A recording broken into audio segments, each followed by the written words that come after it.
Hari ini di dalam rangka hari kemerdekaan kita, saya akan beri judul khotbah saya, Merdeka atau Mati.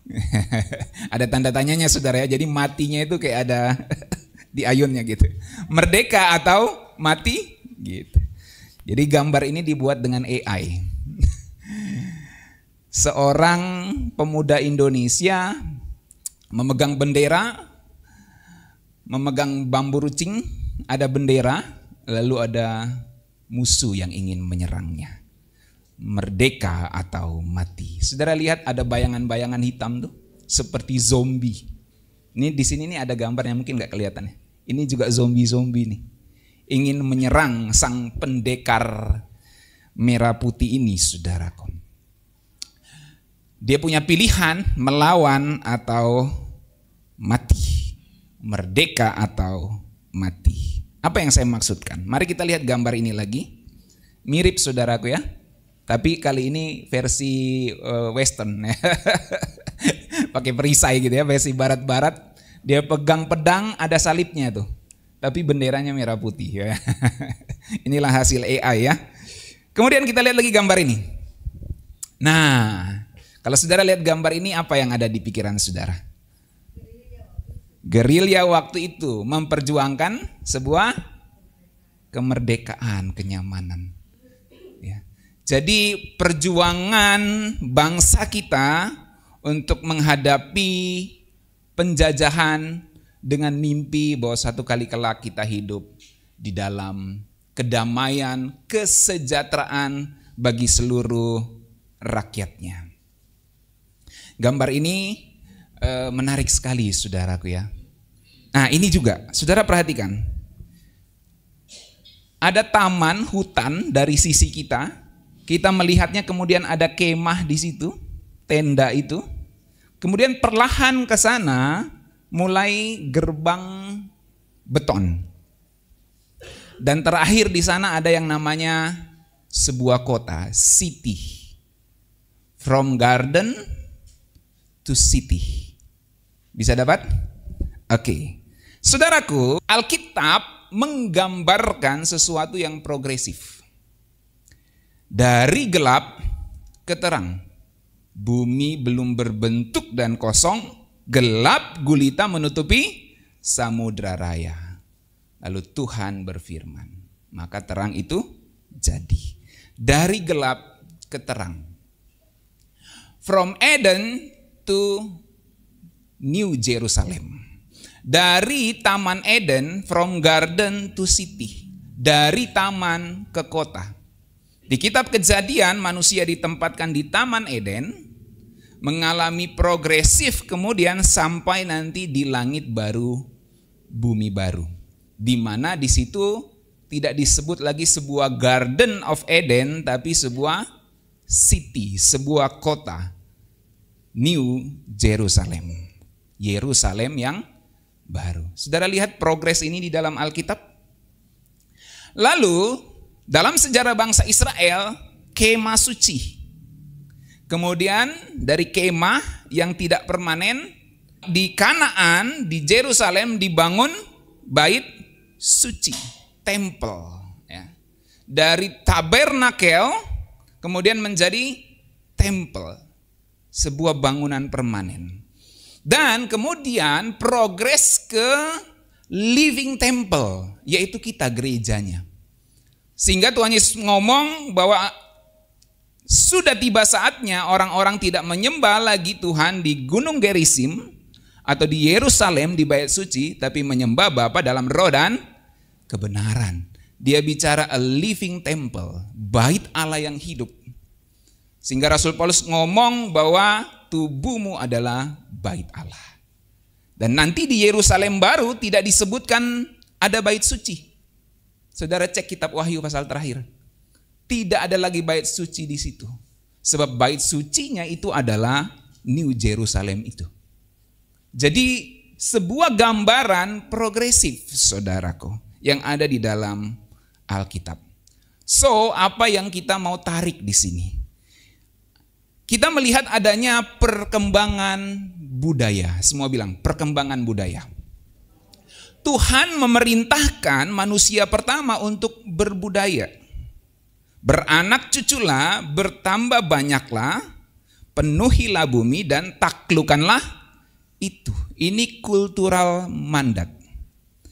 Mandat berbudaya. Jadi kita bekerja, kita berusaha, kita melakukan segala sesuatu dalam hidup kita, itu disebut budaya. Segala yang kita bentuk, yang kita create untuk menjadi artefak-artefak di sepanjang sejarah kita, saudaraku. Tapi sayangnya budaya itu kemudian dicemari oleh dosa. Kita tahu kisah ini masing-masing. Bagaimana Adam dan Hawa digoda oleh iblis dalam rupa ular. Sejak itu kemudian manusia terikat, tidak merdeka lagi. Budaya yang harusnya memuliakan Tuhan jadi budaya melawan Tuhan. For simple, pekerjaan yang dulu untuk kemuliaan Tuhan sekarang jadi pekerjaan untuk melawan Tuhan. Dan itu tergambar jelas dalam kisah di kitab Kejadian, yaitu kisah Menara Babel. Bagaimana orang mendirikan menara untuk melawan Tuhan. Dan kisah Babel tuh, nama Babel tuh sampai di kitab Wahyu, saudaraku. Menjadi perbandingan antara kota Babel, yaitu dunia ini, di mana orang-orang percaya akan dibawa keluar dari Babel untuk masuk ke kota yang baru, yaitu Yerusalem baru. Jadi kalau saudara lihat di Alkitab dari Kejadian sampai Wahyu, Babel dibandingkan dengan Yerusalem. Ini progres. Dan kita nanti akan dibawa keluar dari sistem Babel ini, saudaraku, masuk kepada sistem kerajaan Allah di Yerusalem baru. Dan disitulah akan berbudaya yang sesungguhnya. Di langit baru, bumi baru, di Yerusalem baru disebut ada kapal-kapal Tarsis. Itu bicara tentang budaya. Jadi di langit baru, bumi baru ada kapal-kapal Tarsis. Tarsis itu bukan bagian dari Israel, ya. Itu bangsa asing. Tapi budaya itu diredeem, ditebus untuk masuk ke Yerusalem baru. Makanya di Yerusalem baru nanti bangsa-bangsa datang membawa persembahannya kepada Tuhan. Baca saudara kitab Wahyu pasal 20:21 itu. Itu luar biasa. Raja-raja akan membawa persembahan-persembahannya di Yerusalem baru. Jadi mandat budaya ini tidak berhenti, saudaraku. Tetapi selama kita ada di bumi ini, budaya ini dicemari oleh dosa. Lalu cerita berlanjut. Tuhan memilih sebuah bangsa untuk menurunkan Mesias. Dalam bahasa yang kita sering sebut, untuk menebus kita, manusia. Tapi saya sedang ingin menyebut kepada kita semua untuk menebus budaya. Tuhan memilih sebuah bangsa, yaitu Israel, untuk menurunkan Mesias melalui seorang yang bernama Abraham. Diturunkan bangsa Israel, Abraham, Ishak dan Yakub, menunjukkan Allah lintas generasi. Kemudian dari situ muncul satu keturunan dalam bentuk tunggal, yaitu Kristus. Dalam bangsa itu diturunkan 10 hukum Taurat. Tentu ada hukum-hukum lain, hukum sipil dan yang lain. Tapi saya mau bicara tentang 10 hukum Taurat yang diberikan oleh Tuhan kepada Musa, ditulis oleh jari Allah sendiri. Alkitab mencatat itu. Dan 10 hukum Taurat ini diberikan untuk memberikan prinsip berbudaya. Semua bilang prinsip berbudaya. Jangan membunuh, itu budaya loh. Kalau saudara saling bunuh, budaya apa itu? Paham? Jangan mencuri, itu berbudaya. Nah, jadi untuk memberikan prinsip berbudaya yang benar, yang Tuhan kehendaki. Itu prinsip 10 hukum Taurat. Diberikan dalam konteks pola pikir berbudaya ini untuk menjadi contoh. Bangsa Israel ini menjadi sebuah contoh, beginilah berbudaya yang ditebus itu. Tapi sayangnya bangsa ini gagal. Karena memang hukum Taurat tidak bisa dilakukan secara sempurna oleh manusia berdosa. Itu sebabnya Alkitab menyaksikan tidak seorang pun dapat memenuhi tuntutan hukum tersebut. Tapi Kristus yang dijanjikan Yahweh kepada Abraham itu, Sang Mesias itu datang menggenapinya. Di Perjanjian Baru kita melihat bahwa dia datang bukan untuk membatalkan Taurat, tapi untuk menggenapinya. Dan setelah menggenapinya, barulah Rasul Paulus mengungkapkannya, hukum Taurat dengan segala ketentuannya dibatalkan. Saudaraku, di dalam Kristus yang menggenapi hukum Taurat itu, yaitu hukum prinsip berbudaya yang benar, kita mendapat yang namanya kemerdekaan sejati. Sebab dari awal kita diberikan mandat berbudaya. Beranak cucu, bertambah banyak, penuhi bumi dan taklukkanlah itu. Itu mandat berbudaya. Kemudian dirusak oleh si iblis, ular naga tua itu. Adam yang pertama kemudian menjadi korbannya. Dan kemudian tergambar jelas bagaimana rusaknya budaya itu, bagaimana mandat berbudaya itu dipakai untuk melawan Tuhan di dalam kisah Menara Babel.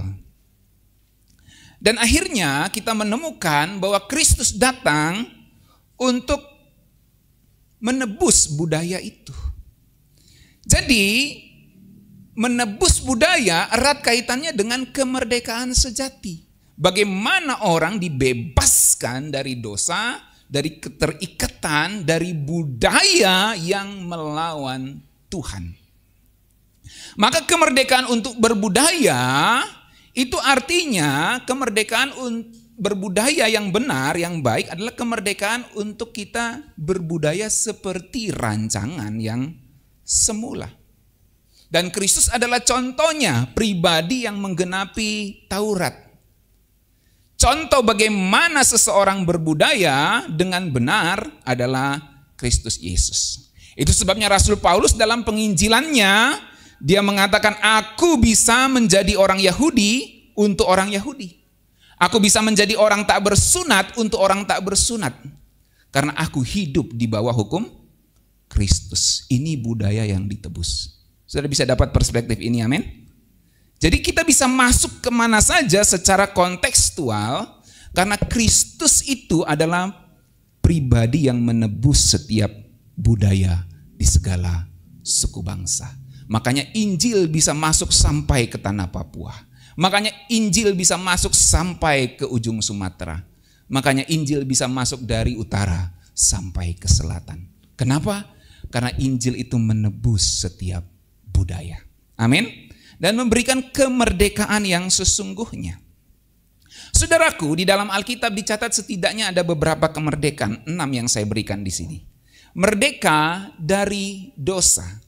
Roma 6 ayat 6, mari kita baca firman Tuhan ini di slide 1, 2, 3. Karena kita tahu bahwa manusia lama kita telah turut disalibkan supaya tubuh dosa kita hilang kuasanya, agar jangan kita menghambakan diri lagi kepada dosa. Merdeka dari dosa berbicara tentang kita dimerdekakan secara status. Bahwa dosa bukan lagi tuan kita dan dosa bukan lagi yang memperhamba kita. Dosa sudah kita tinggalkan karena Kristus sudah menghancurkannya. Karena kita tahu bahwa manusia lama kita telah turut disalibkan supaya tubuh dosa kita ini hilang kuasanya. Kenapa perlu penebusan itu? Supaya kita tidak menghambakan diri lagi kepada dosa. Jadi ketahuilah di dalam diri kita ini, tubuh kita ini namanya tubuh dosa. Di dalam teologi tubuh ada yang namanya tubuh dosa, nanti ada yang namanya teologi tubuh kemuliaan. Ya. Jadi saat ini kita ini masih tubuh dosa, walaupun kita sudah ditebus nih. Apa maksudnya? Ada keinginan-keinginan daging yang berjuang melawan keinginan roh. Tubuh dosa itu dalam teologi Rasul Paulus. Nanti itu semua mendapat penebusan secara sempurna dalam perspektif eskatologisnya saat Tuhan Yesus datang yang kedua kali. Kita diberikan tubuh baru, yaitu tubuh kemuliaan. Jadi status kita itu penting untuk diubah, bahwa kita bukan lagi hamba dari dosa. Maka ketika ada godaan dosa di dalam hidup kita, kita bisa mengklaim, kamu bukan Tuanku lagi. Aku hambanya Kristus. Maka keinginan Kristus yang saya ikuti, bukan keinginanmu lagi, ya tubuh dosa ini. Bisa paham?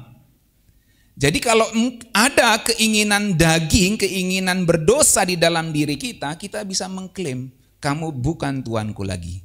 Kau ajak aku lagi untuk melakukannya, kau tagih-tagih lagi aku untuk melakukannya, kau goda-goda lagi untuk aku untuk menikmatinya. Kau bukan lagi Tuhan atas tubuhku. Kristuslah Tuhan, dan apa yang Dia perintahkan aku ikuti karena aku hambanya. Sudah dapat kebenaran ini, amin? Kita dimerdekakan dari dosa. Yang kedua, kita dimerdekakan dari hukum Taurat. Karena memang kita bukan orang Yahudi yang menerima hukum ini langsung dan tidak pernah menjalani secara ketat hukum-hukum sipil, hukum agamawinya. Tapi firman Tuhan dengan jelas menunjukkan kita dimerdekakan dari hukum Taurat. Kenapa ini penting? Sebab Alkitab sudah kasih tahu keselamatan berasal dari bangsa Yahudi. Jadi pola Yahudi itu mau nggak mau menjadi pattern, menjadi pola. Ya. Sehingga waktu orang Yahudi bertobat, mereka masih menuntut orang-orang non-Yahudi untuk bersunat. Pada konteks inilah Rasul Paulus kasih tahu, kamu dimerdekakan dari hukum Taurat. Kalau kamu orang Yahudi bertobat jadi Kristen, kau sudah disunat. Orang non-Yahudi bertobat jadi Kristen tidak perlu disunat. Karena mereka dimerdekakan oleh Tuhan, yaitu dimerdekakan dari hukum Taurat. Kenapa Rasul Paulus harus tegaskan ini? Karena di kepala orang Yahudi, keselamatan itu adalah melakukan hukum Taurat. Itulah yang kemudian dibahasakan oleh Rasul Paulus sebagai perbuatan baik. Perbuatan yang memenuhi tuntutan Taurat. Tapi faktanya tidak ada seorang pun yang bisa memenuhi tuntutan hukum Taurat tersebut.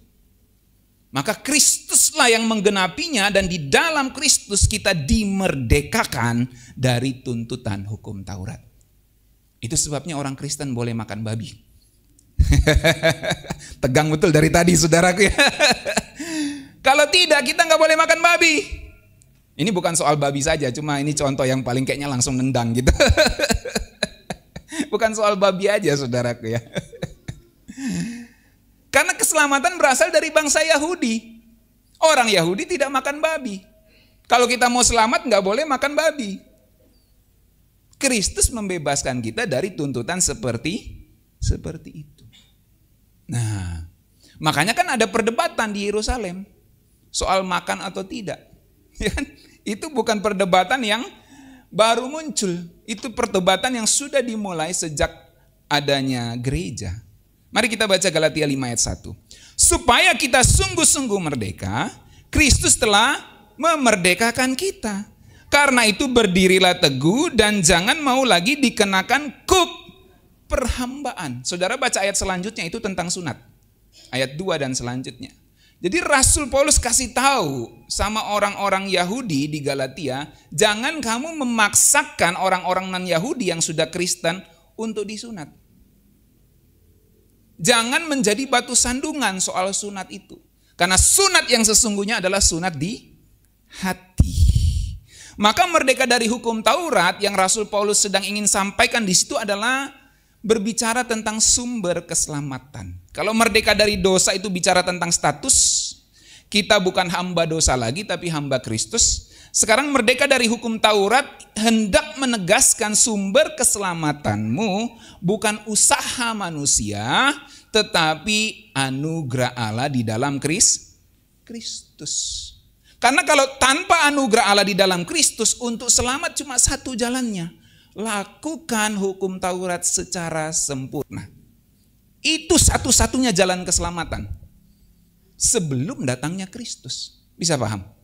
Setelah datang Kristus, karena faktanya tidak ada seorang pun dapat melakukan hukum Taurat secara sempurna, maka Kristus datang menggenapinya. Dan di dalam Kristus kita terhisap di dalam melakukan hukum Taurat itu. Maka ketika kita percaya, kita dibenarkan oleh iman percaya kita kepadanya, bukan karena melakukan hukum Taurat. Bisa paham? Jadi bukan usaha manusia, itu maksudnya doktrin Kristen, keselamatan bukan karena perbuatan baik, berkaitan dengan hukum Taurat. Jangan kemudian diteruskan bahwa kita orang Kristen gak perlu berbuat baik. Itu namanya salah bablas, tidak tahu kebenaran dengan benar. Kalau gitu saya jadi Kristen percaya Yesus buat jahat saja. Emang orang-orang percaya Yesus itu buat jahat? Lihat Alkitab. Mereka mati untuk Tuhan. Mereka tidak membalas jahat dengan jahat.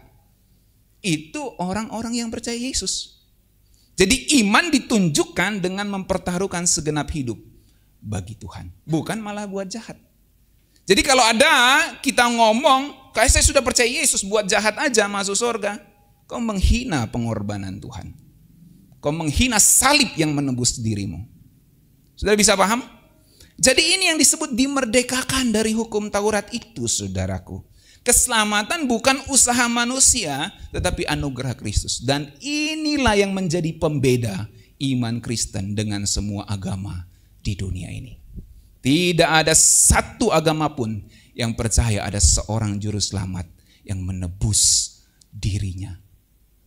Hanya di agama Kristen. Jadi banggalah kita sebagai orang Kristen. Amin.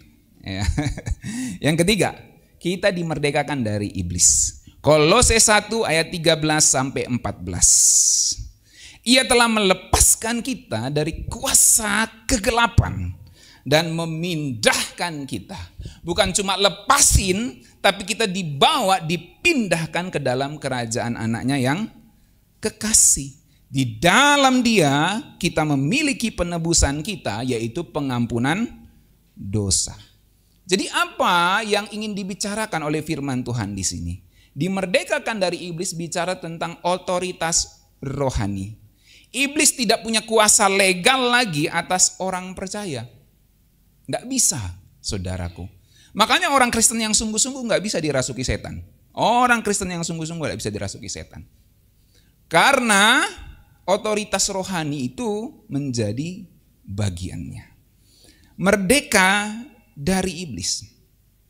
Jadi Kristus melepaskan kita, bukan cuma dilepaskan sudah bebas kau pergi, enggak. Melepaskan dan memindahkan kita ke dalam kerajaan anaknya yang kekasih. Saudara coba pikir, kenapa Alkitab pakai kata kerajaan? Kingdom, basileia. Karena ini bicara tentang budaya. Kalau kamu hidup di kerajaan, kamu harus hidup di dalam aturan kerajaan itu.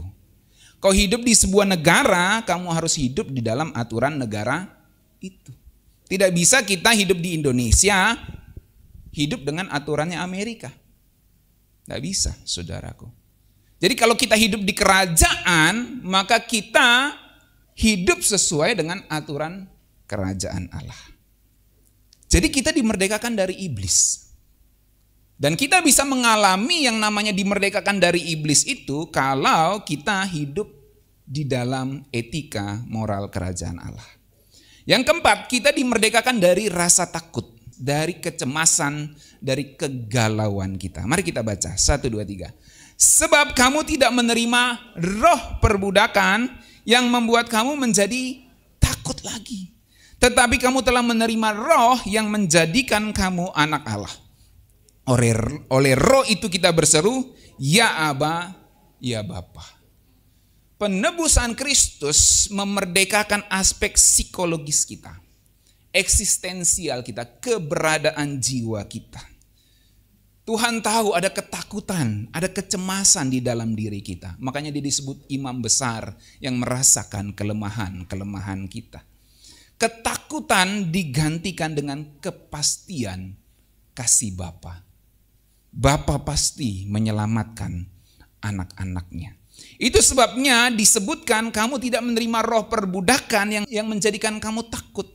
Tapi kamu menerima roh yang menjadikan kamu anak Allah. Dan oleh roh itu kita berseru, ya Aba, ya Bapa. Saudara, di dalam hukum Romawi, kita ini orang percaya itu menjadi anak angkat. Huiothesia, saya bilang huiothesia. Huios itu anak, huiothesia itu pengangkatan sebagai anak. Sehingga kita bisa memanggil Allah sebagai Bapa, huiothesia.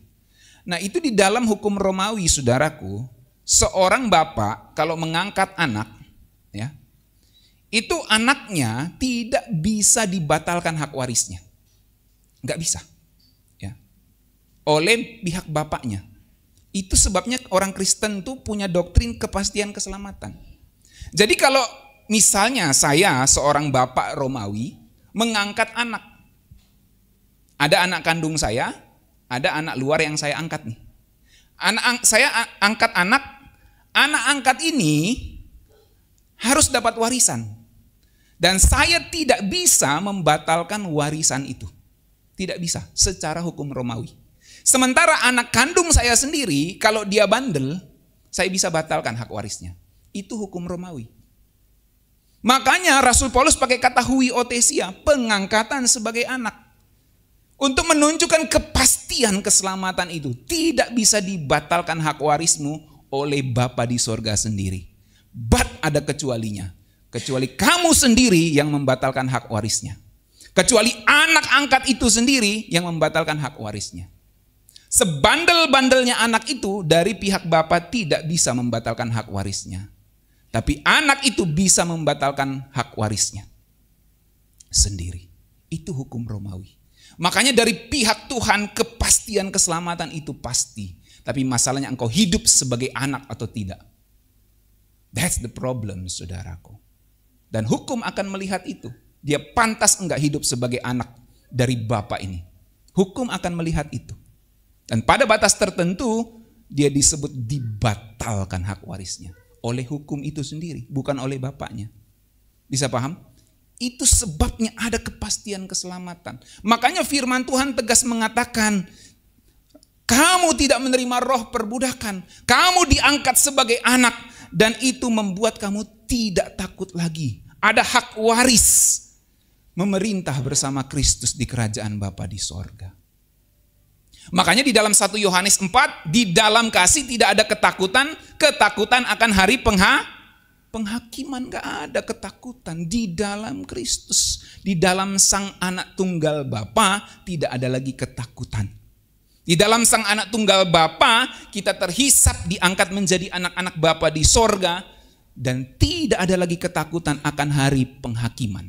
Itu sebabnya Roma 8 ayat 1 Rasul Paulus tegaskan, tidak ada penghukuman bagi orang-orang yang berada di dalam Kristus.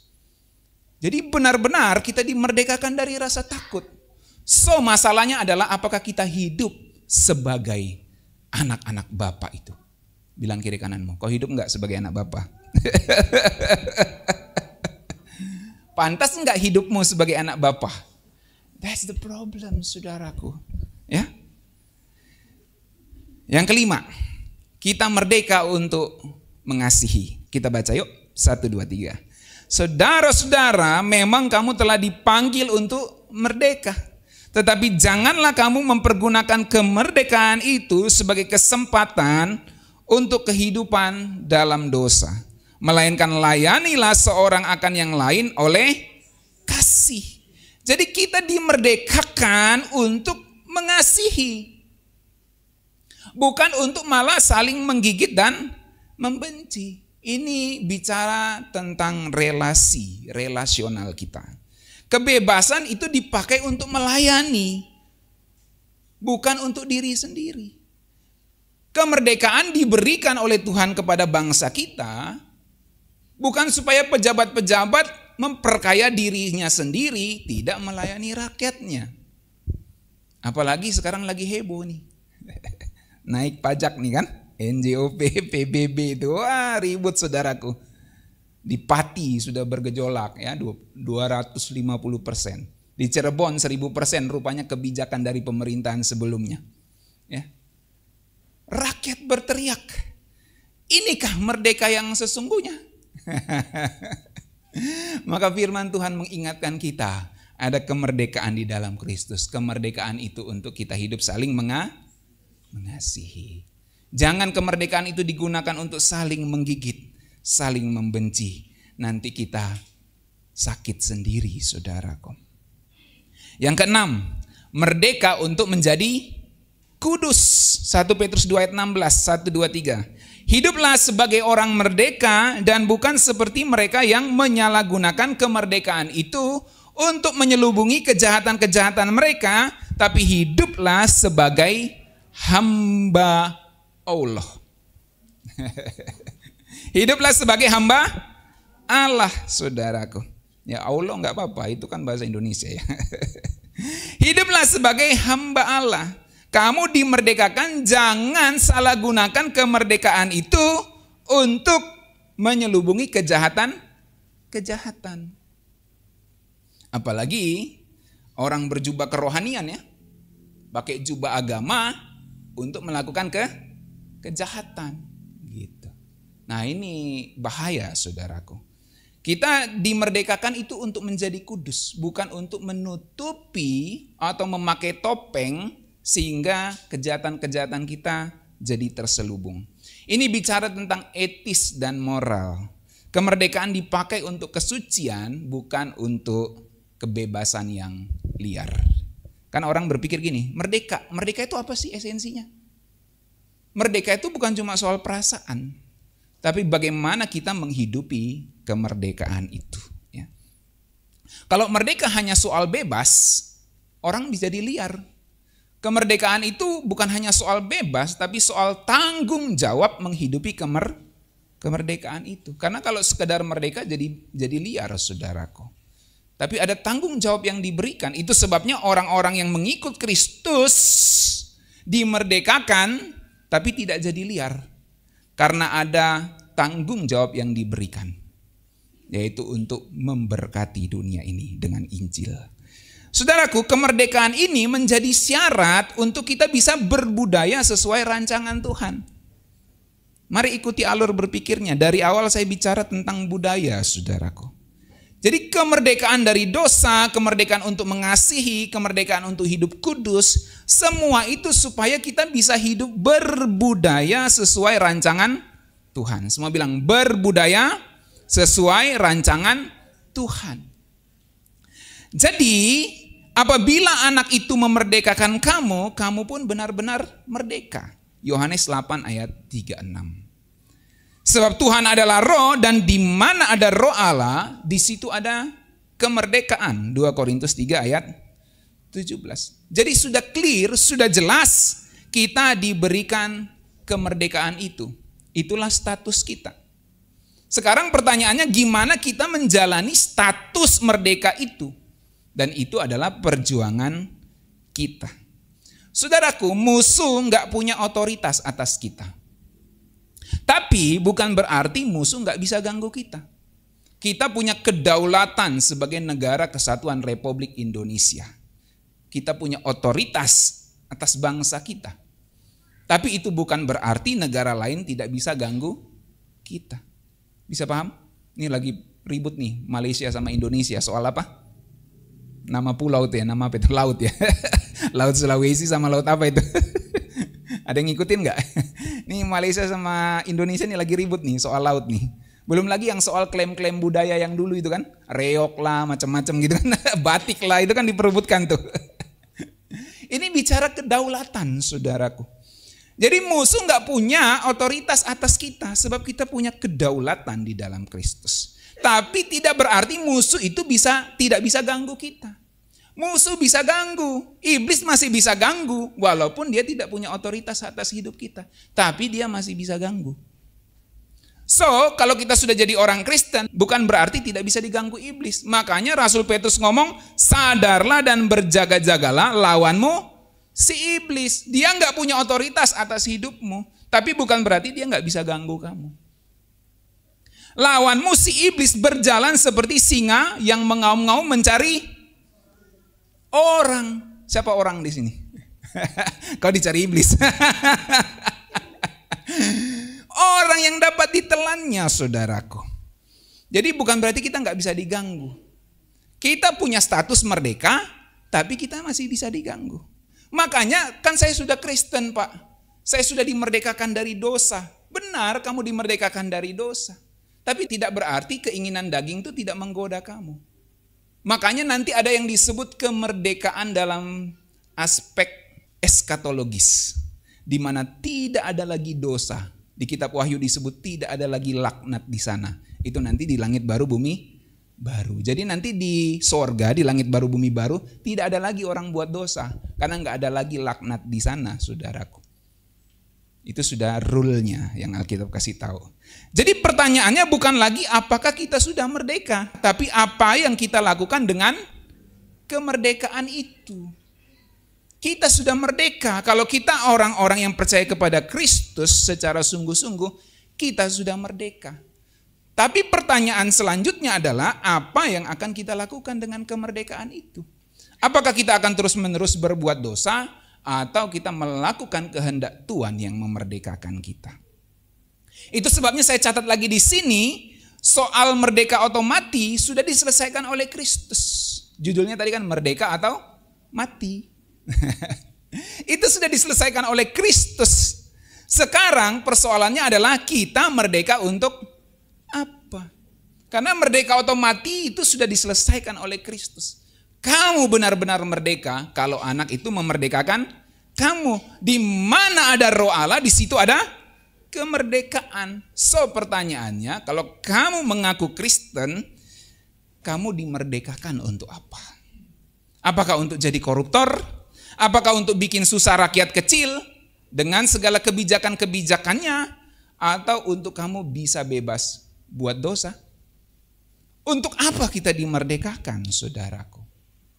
Nah, Roma 12 ayat 1 dalam terjemahan The Message, langsung kita baca bahasa Indonesianya. Ini menarik, saudaraku ya.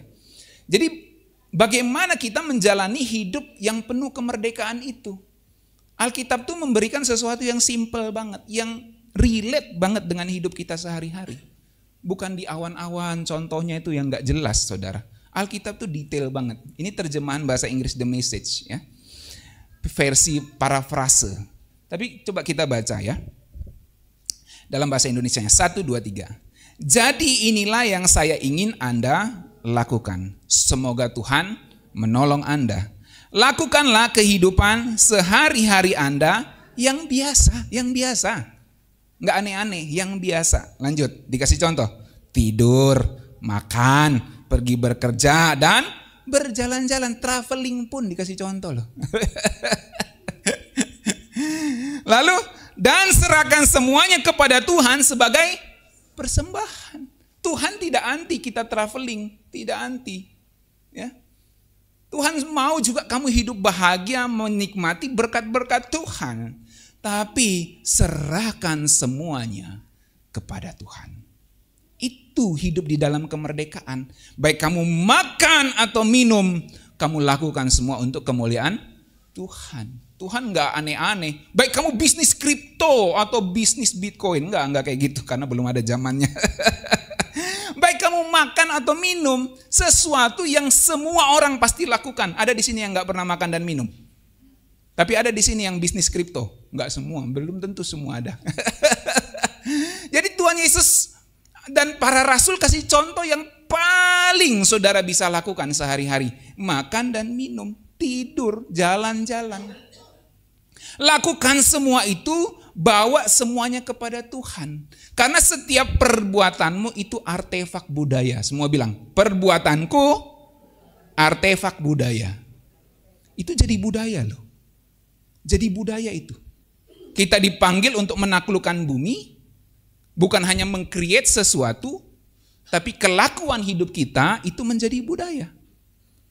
Orang saling membunuh itu budaya saling bunuh. Orang saling menggigit itu budaya saling gigit. Orang gosipin orang sana sini itu budaya gosip. Setiap tindakan kita menjadi artefak budaya.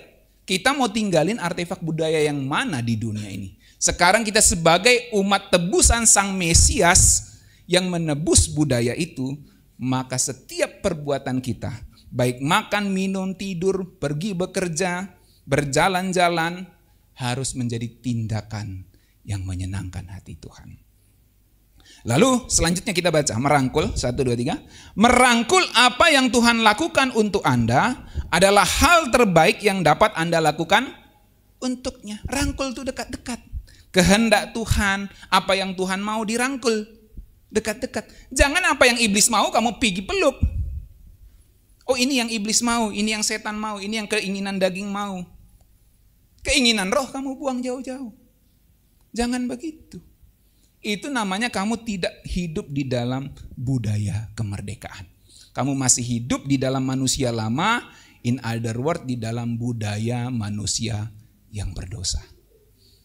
Pekerjaanmu, budayamu menjadi sebuah tindakan yang melawan Tuhan, sama seperti orang-orang membangun menara Babel untuk melawan Tuhan. Bedanya mereka membangun secara fisik untuk melawan Tuhan, kamu membangun dengan tindakanmu untuk melawan Tuhan.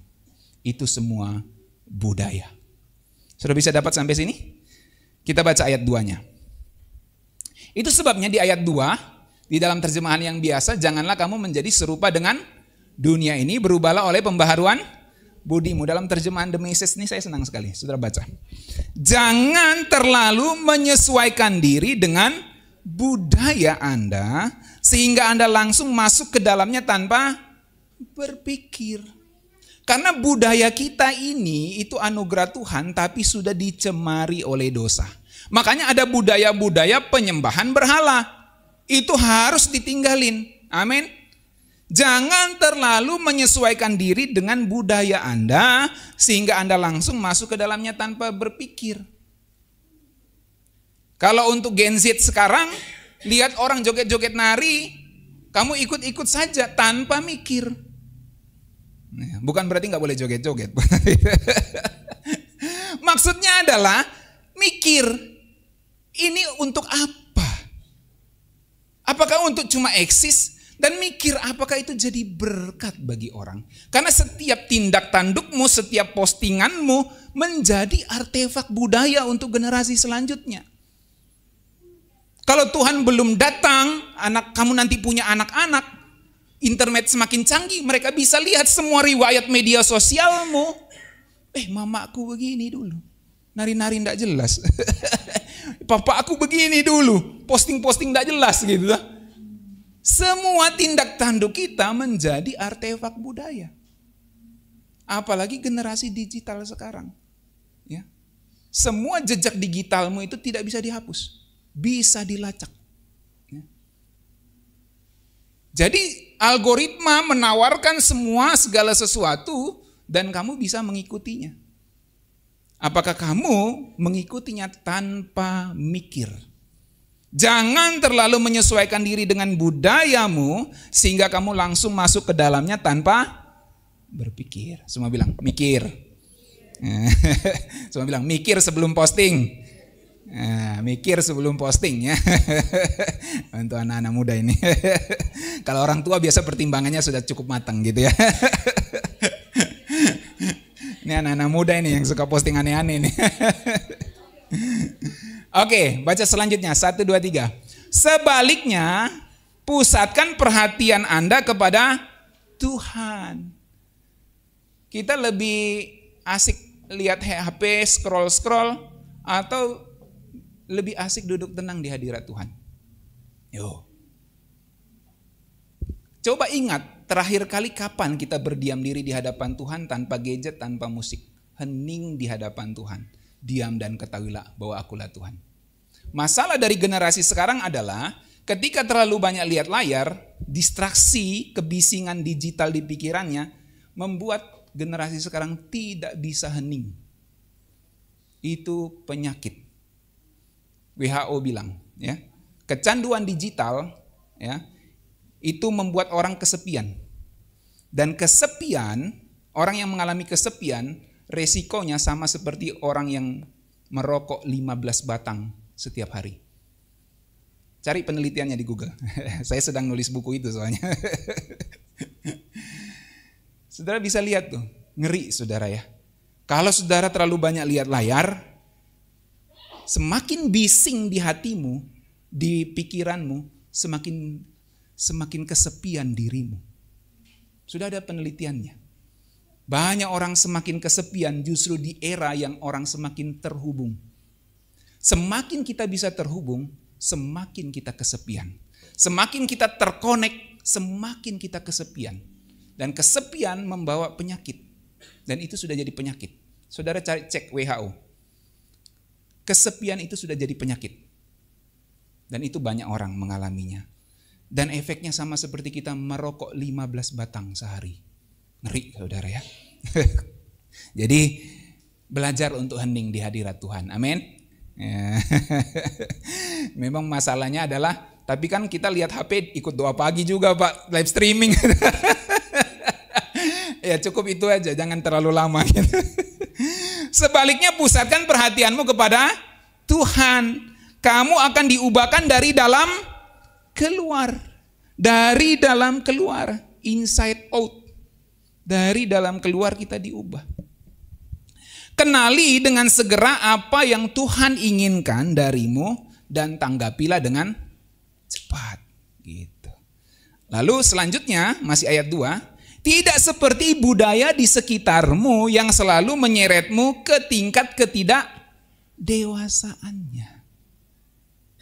Budaya di sekitar kita yang sudah tercemar oleh dosa yang tadinya sebenarnya adalah anugerah, bahkan mandat untuk kita lakukan. Jadi saya disclaimer dulu ya, ini handphone, AI, semua ini nggak salah. Tapi apakah kita bisa menaklukkan semuanya? Itu problemnya, bisa paham? Ini semua anugerah Tuhan nih. Kemajuan teknologi ini semua anugerah Tuhan. Entah siapapun yang buat, itu semua anugerah Tuhan. Pencipta langit dan bumi. Tapi masalahnya kita manusia yang tercemar oleh dosa. Maka ini bisa menjatuhkan kita. Maka kita perlu menaklukkannya, dan untuk menaklukkannya kita harus punya otoritas di dalam Kristus. Baca selanjutnya lagi tadi. Ulang. Tidak seperti budaya di sekitar Anda yang selalu menyeret Anda ke tingkat ketidakdewasaannya. Diseret terus nih.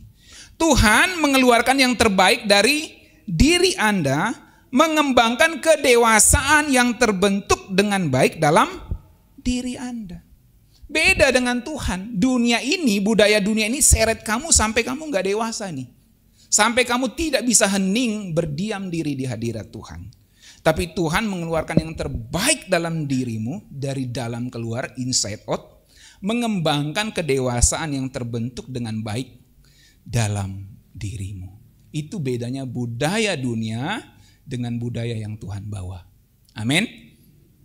Jadi masih ingatkah ini saudara, di slide awal tadi? Alkitab menggambarkan sesuatu yang progresif.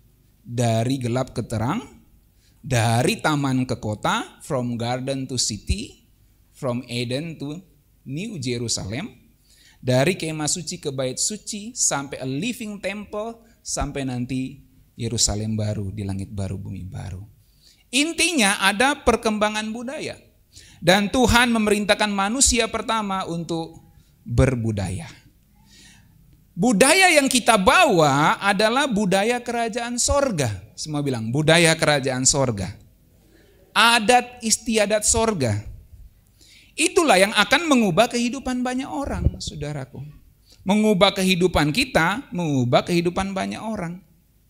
Jadi penginjilan penting untuk kita mendeklarasikan Yesus Kristus adalah Tuhan. Tapi bagaimana orang percaya kepada perkataanmu kalau hidupmu sendiri nggak benar? Kalau kamu sendiri tidak menghidupi Injil itu. Jadi itulah yang akan mengubah kehidupan banyak orang, saudaraku. Adat istiadat sorga yang kamu bawa itu.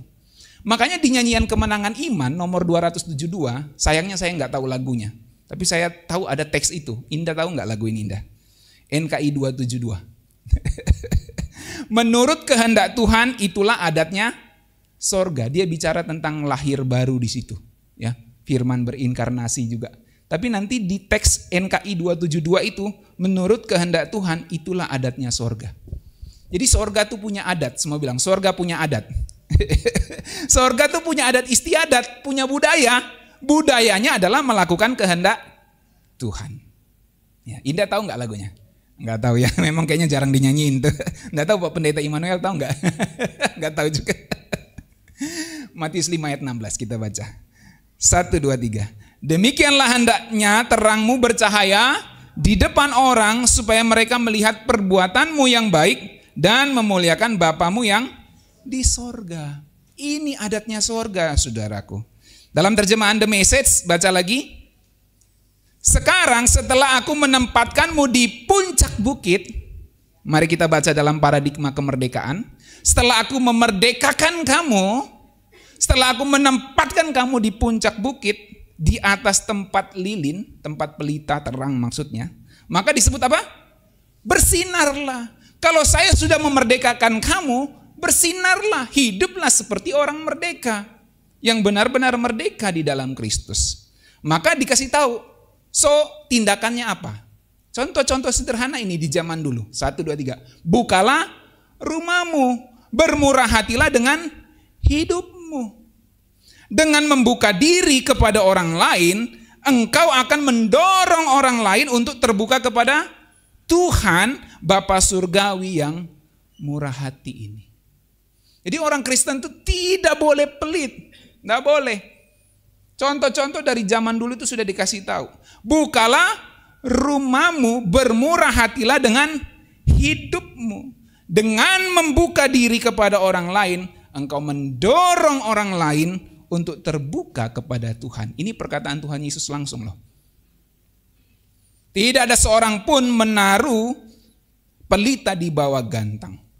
Maka demikianlah hendak terangmu bercahaya di depan semua orang, supaya mereka melihat perbuatanmu yang baik, memuliakan Bapamu yang di sorga. Dalam terjemahan The Message, perbuatanmu yang baik dikasih contoh. Bukalah rumahmu, lalu bermurah hatilah dengan hidupmu. Dengan membuka diri kepada orang lain, engkau akan mendorong orang lain untuk terbuka kepada Tuhan Bapa Surgawi yang murah hati ini. Amin. Ayat yang terakhir, Matius 24 ayat 14. Ini bicara budaya, saudaraku. Kabar baik tentang bagaimana Allah mendirikan kerajaannya, dalam bahasa yang spesifik, kabar baik tentang bagaimana Allah menebus budaya, membawa budaya itu kepada dirimu orang-orang percaya, akan diberitakan ke seluruh dunia, supaya orang-orang dari suku bangsa mendapat kesempatan untuk percaya kepada berita keselamatan itu. Siapa tadi malam yang hadir di konser Judika? Di UPH, ini ada anak UPH kayaknya nih. Ya. Indah aja kayaknya di sini. Tadi malam Judika datang, saudaraku, di UPH situ, kami pergi ya. Saya lihat aja gitu. Tapi waktu nyanyi lagu rohani saya angkat tangan juga, worship juga di situ. Lalu saya lihat itu, ada yang jilbab-jilbaban di situ, bengong dia. Sebuah budaya yang ditebus. Itu luar biasa gitu ya. Saya lihat kemarin tuh luar biasa itu ya. Ya, tergantung bagaimana orang-orang meresponi lagi di situ. Tapi bagaimana sebuah kampus mendesain sebuah acara untuk kemudian menjadi kemuliaan bagi nama Tuhan. Kalau saudara lihat drone-nya itu di IG-nya Ibu Gembala kayaknya ada itu. Enggak tahu di Indah mungkin ada juga. Keren banget saudaraku ya. Drone-nya itu terbang lalu menuliskan gambar salib, lalu menuliskan bagaimana kita harus berkarakter Kristus, godly karakter dan lain-lain. Itu budaya yang ditebus saudaraku. Tapi enggak boleh sampai di situ saja. Mahasiswanya harus menghidupi godly karakter itu. Amin, Indah. Nah, ini maksudnya saudaraku, enggak usah aneh-aneh. Kabar baik tentang bagaimana Allah mendirikan kerajaannya diberitakan ke seluruh dunia. Supaya orang-orang dari segala suku bangsa dapat mendapat kesempatan untuk percaya kepada berita keselamatan itu. Kemudian barulah zaman ini akan berakhir. Di minggu kelima saya akan khotbahkan ini.